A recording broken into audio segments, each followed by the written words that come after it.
Bismillahillazi wajjaba alaina kasbal halali wa kauna ashwasan. Ide fuɗɗorde inde Allah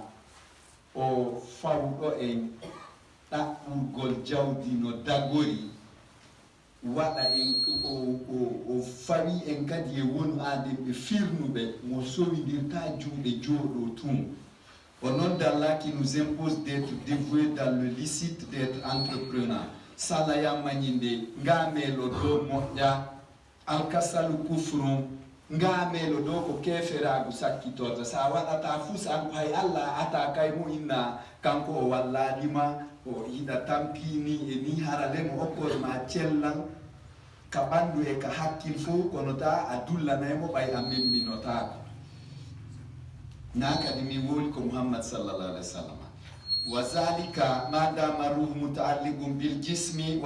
وما دامت الصحة كاملة ko ya woni firnuɗo wakkiliɗo fanna ma wonkikin hino wengili e ɓandu ma ndum no hoolori wonkikin e fanna ma cellal mangal hino timmi. Keep on trying, brothers and sisters.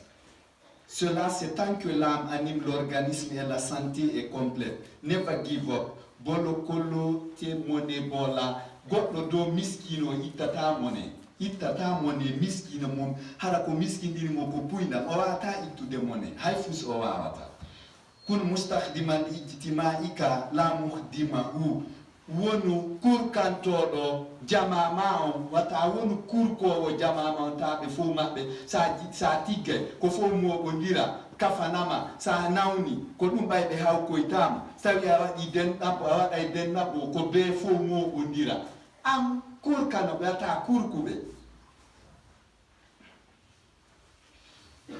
ikonte yere kan kontu e hoore ma ɓayra Allah okkorima cellal tabitungal. Sois serviteur de ta société sans s'en servir. Wabil juhudi fakat tuti ushuru afiga da isawali fina watanika. Baino ngida nyawli leydi mandi ko wakkilare nden tu waɗata tawa ɗum e wonde a wata yoɓitude leydi mandi donc jamama on kono tawa bete a fuɗɗoto yoɓugol ɗen ɗo ñamale wakkilare nden. C'est seulement par le dévouement que tu pourras commencer à désintéresser ta nation dont tu demeures ta redevable. Akasiyade ko hiɗa ñawli jamama leydi ma ndin ko a wawata yoɓitude ko a wawa sa wakkilike no fuɗɗoɗa bete. Husil ahsanal musmirata wal faqru laysa qadaran karhan. Dimbu caɗɗirimoji ɗin foro farannoɗa hewre no daggiri wakkilora sa woni piyo biriki ɗon jaɓali yawgoye soppugol leɗɗe falima si ɗum ɗon jaɓali yaw e ɓora huɗo yeeya ɓay ɗum no foma sina ɗum yaaru moɓugol koccu dimbu caɗɗirimoji ɗin Allah no yaajinanma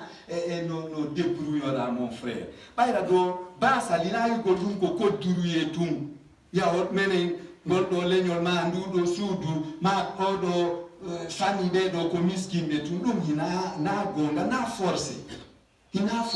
ko ɓuri wonde miskinako ko angal hoolagol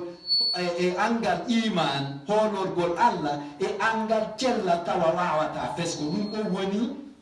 tigi miskinako mum. Secoue des branches, les branches fruitières, la pauvreté n'est pas forcément une fatalité. Don't mind it, brothers and sisters. Nenowie basal ɗum ɗon aray tun yonti ko kodduruye d'accord ko kodduruye kono ko sa selli tun a wawai woppude heɓa no surora hankali.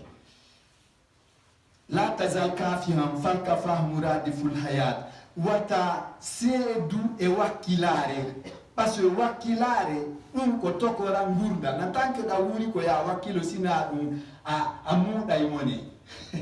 a wi a memata a muɗay mone mon frère hani ha tay goygol he ara ɓengwan no arsika ando a gaynani ma femme chanceuse si femme ma woni chanceuse o fawti kema 100% wallahi ko an jeyi mone aduna ha poɓɓugol singol parfume o yalta accama ɗo waynaki mara ko an jeyi ɗum tertoygol ma femme chanceuse meɗen barki Allah e makko tu es foutu. Muhammad sallallahu alaihi wasallam wo ɗum no mettamo puyndam ɗum no mettamo par ce que aray ko sakkitorta ko ka liste natoyoɓe ka parti cheytan dullangol Allah ma femme est chanceuse ono wakkili eɗen barki Allah e makko andi ko ene worɓe waɗanta rewɓe ɓe luttira ɗi kamɓe elles ne font pas de cadeau ni nani tum si ɓe fawtike ma tun a yoɓay ɗum ɗon ko yoɓirta noon ko mone ɓay kamɓe ko ɓe ɗaɓɓirta on accay hakke nene en kono ɓe bewira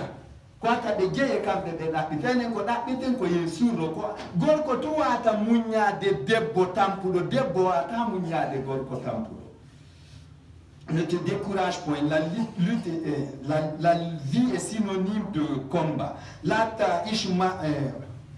muraw bisan walata muthayan wata wuru wa goddo no dani no yaha wata wuru mayu kadi nder ka wuru da tu vois on dit fuɗɗoto sa landi kelan kam jokku ndara gorko suusa a jokkata e ustaz amin ɗono jokkude goɗɗo so wi jokku ndara e cappo yang e juugo yang no wani no e jokkude on tigi tu vois andi mi cirpitoto ni dina ka parce que o yaha waɗa pagay ko faɗi o be mi muñño ɗum ɗon mi bonni dina kam ɓay nayo mi muññoyo yawo waɗa hawa sako arta so tawi le mi waɗantamo fus hila jottum kanko ba ɓey gure nden fot ko kanko fawti wallahi ko to fala o waɗata hara e noon ko min sabimbini ɗum ɗo Muhammad o du'anaki kala jooɗiɗo somidiri juuɗe o jokka goɗɗum o eɓɓa jokkugol goɗɗum sonnaɓe ɓe min o ɓenna e mayma sa wi awma ɓenna bayma mayma okkoran ha wi awma mi ala ɓenna bayma awa tertora a watamo gérde joni enen ko hay si patron ɓe ɓen ɗay ɓe taway mais si ɓe explique ani o probléme ji ɗi ɓe mari ɓe marɓe jawdi ɓen hakkude maɓɓe e ɓeyguli maɓɓe ɗin on taway enen miskinɓe ɓe jaka koye lamɓe ko kamɓe noon soñji marɓe jawdi ɓe ina noon fi si anga wi a memata fusa nden barki Allah e sonnajo am o hino ɗo o heɓay ɓiɓɓe barkine Allah waɗay barkide ɓiɓɓe o hulladu fuɗɗitoɗa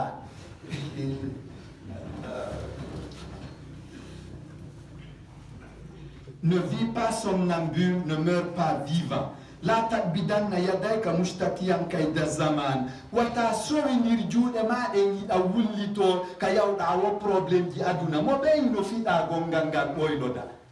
on wonɗa wullitade hu kankadi mo mari probléme ɓuruma terto ɗum wata sowenir juuɗe ma yo to fe makuyde jeejo ala e wondema sa wakkilaki sorta soobe kama caabay aray ko angeri ɓe ɓiɓɓe fof huɗete ɓayi ɓeyguma yawotoma o puusa ɓiɓɓe ɓe fof ɓe yawotoma haray ko an caabini kama ko an waɗi kuddi kama ko andi waɗi biriwol pépiniére kuddi kama ɓay rewɓe mini ɓe accanta hen de kamɓe accanta hen ko an enen tawata gorko fus e debbo fus ala dankoɗamo dankoɗa famille makko on ella ɗon ala kono kamɓe ñande wotere si ɓe itti dépense ka suudu haray habbo conséquence ji.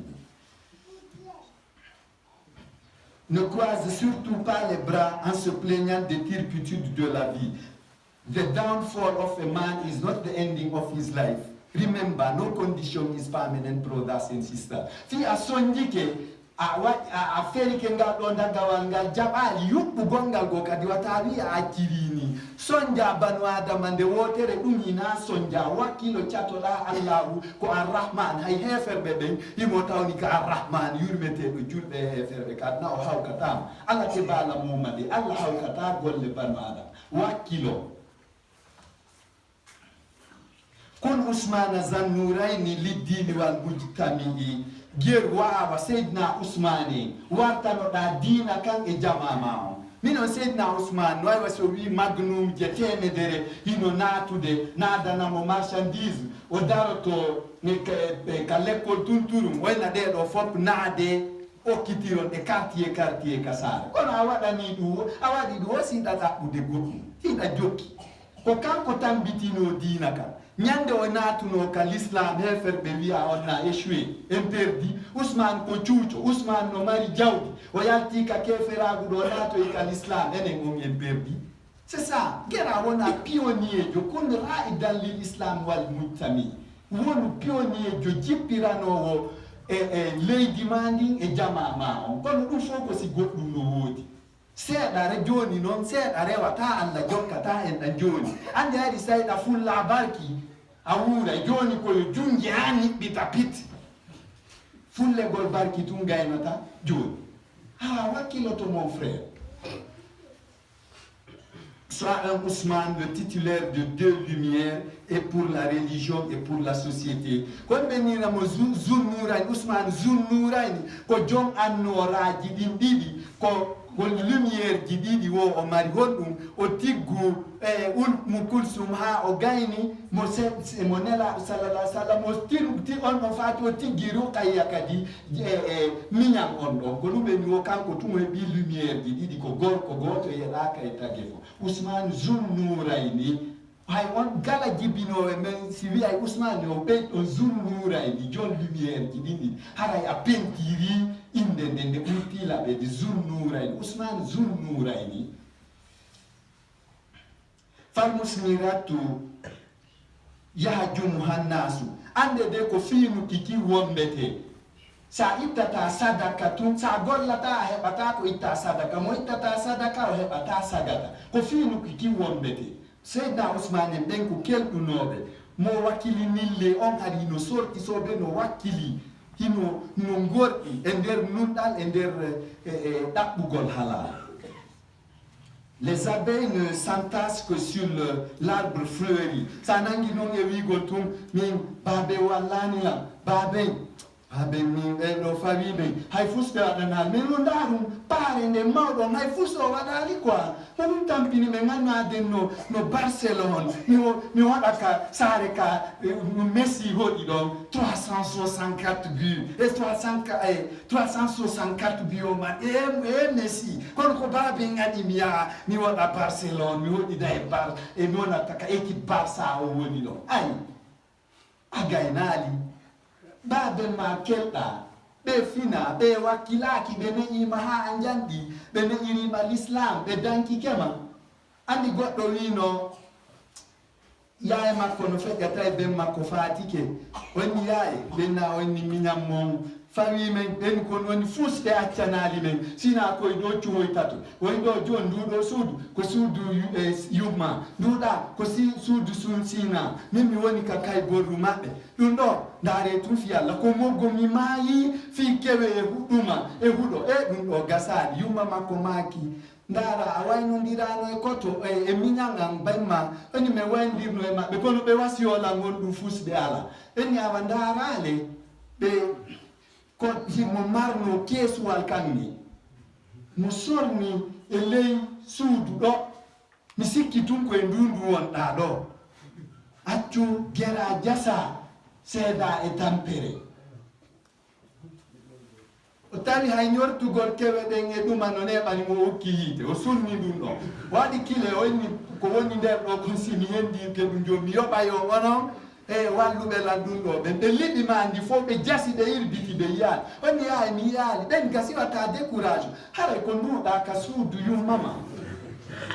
o hokki yiite ɗo kadi o laɓɓitima nde leɗi ɓe jasi ndelo ngon fof sibasma o yiyaali ɓe ñaawa ina ka suudu makko na ka suudu yummama ɗon ko ka suudu sina ɗon ko ɓay ko ɗi tati woni ɗo o hokki yiite kadi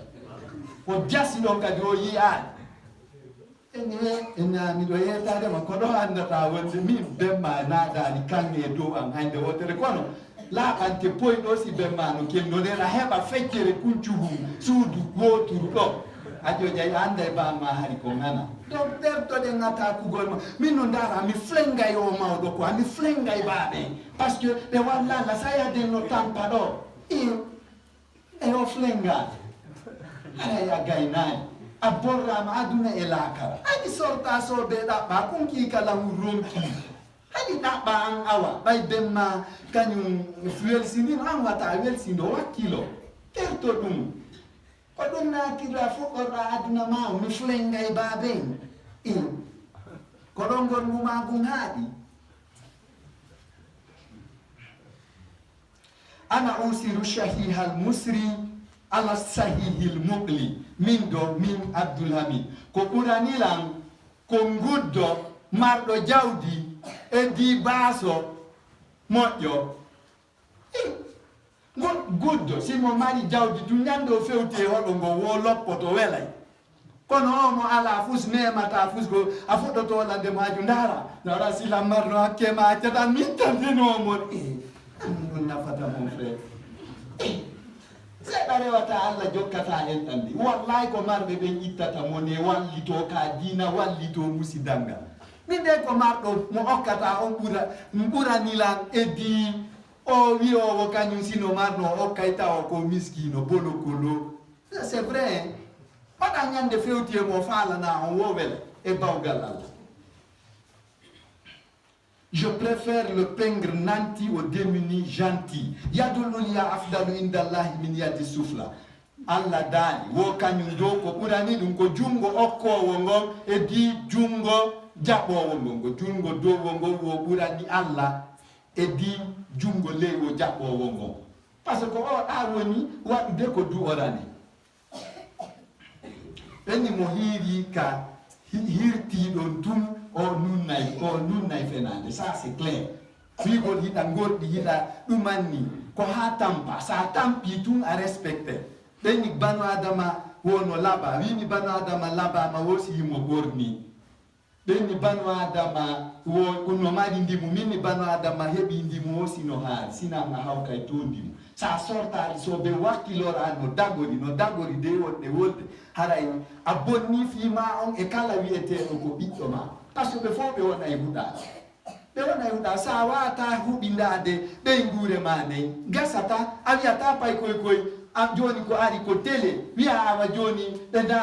ala télé kama on ɓe daroyta télé nokkugo koye sambrum bappe gotum marɗa ka waloɗa bajjum hakke puydan fi an e ɓey nguma ɓiɓɓe ɓe janɗi ɓe waloyta ko kakawte si ɓe walike kakawte ko an andi ko ɓe gerata tum tu vois siko kama hiɗa andi bete ko film ji on ɗi waɗanta ɓe yaadoji e l'islam o sawi noon ko kamɓe yahata ɗaɓɓa hoore mum ka hiira e ka waara hara e gasari poydan ɗan dow ko kefera poydan ɗan ko sakkitorta ko dullangol Allah wiya min Allah wallani lan hara e noon wonti gigaynani. Mieux vaut la main qui donne que celle qui reçoit. Ala korosidron watta yila tundara si okko won e okketeɗo gombo ɓuri kelɗude ka Allah. Just observe. Iyara giribansan.